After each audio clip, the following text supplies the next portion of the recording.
When a game is ported from one platform to another, you often wonder just how many changes they will have to make. Sure, for games like Rogue Squadron, which were ported from the N64 to PC, you didn't have to worry as much.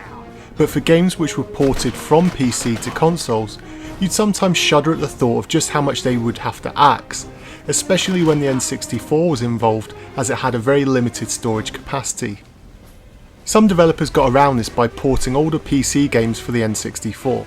These often worked fairly well, and games like Duke Nukem 64 and Quake are fair examples of ports which managed to remain faithful to the original games. It was, however, quite surprising to hear that one of the biggest PC gaming hits of 1998 was to be ported to the N64 just a year later. It was more surprising that Sapphire were attempting to cut very little from the game in the process. Rainbow Six was not a game which I expected to see on a console when it was first released. We had been treated to some incredible first-person shooters already, with games like GoldenEye and Doom 64. But these were fast-paced action games, and Rainbow Six, well, it's quite the opposite. You're in control of an elite team of highly trained counter-terrorist operatives, and you have all the gear, ammo and tools you'll need to enter hostile environments with strict mission parameters, which usually involve taking down balaclava-clad foes and rescuing hostages just moments from death. When the game really comes into its own though, it's the sheer level of depth and strategy that's involved in completing these missions. Even before you so much as lob a flashbang, you'll be given a deep level of pre-mission menus and screens to follow through as you plan and formulate your method of attack. You're not on your own, however. You'll have various men split up into teams, and as you're the boss, you can view the intel and maps and come up with routes for them to follow and set their individual strategies. For example, if you have a building that you need to find hostages in, you may send one team on their way to clear the front and another team to go around the back to try and catch enemies by surprise. Other times you may want to set a team to recon an area and not engage with the enemy, and so try to remain hidden until the time is right. The level of AI is also some of the best on the console. Sure, if you play the game on Rookie, you can pretty much play the game as if it was Wolfenstein, but once you ramp up the difficulty, the terrorists are canny and also be switched onto your movements and positioning.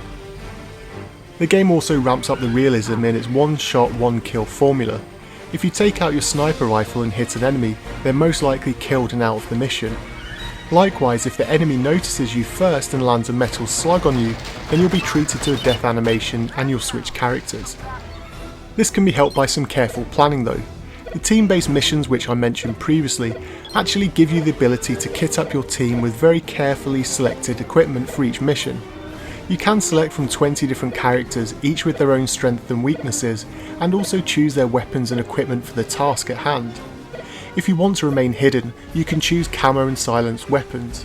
If you want to go all out guns blazing, then choose some heavy body armour and some high caliber rifles.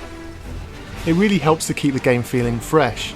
The downside, however, is that with so few levels, there will come a point where you feel that you've exhausted every possible way of playing the level, and there's not much reason to keep returning. To help this, there is a 2-player co-op mode which can extend the fun, but some may be disappointed that there's no 4-player deathmatches. Given the nature of the game though, I think this is a feature that you can live without.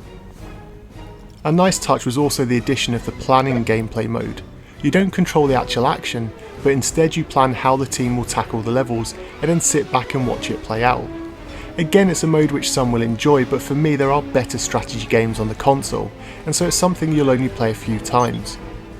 One area of the game which is sure to please and frustrate are the graphics. Certain levels, and most notably the interior missions, look incredible, and when you consider that there's no expansion pack support, the studio did a great job with some detailed and sharp textures. Step outside, however, and things quickly change. Open spaces are sparse and lack much detail. The blurriness the console is known for is on full view here. The music in the game is limited.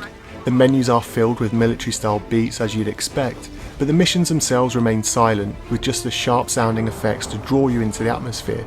It works, and sometimes just listening for noises in the distance really helps. The controls too will feel right at home for fans of the Turok series.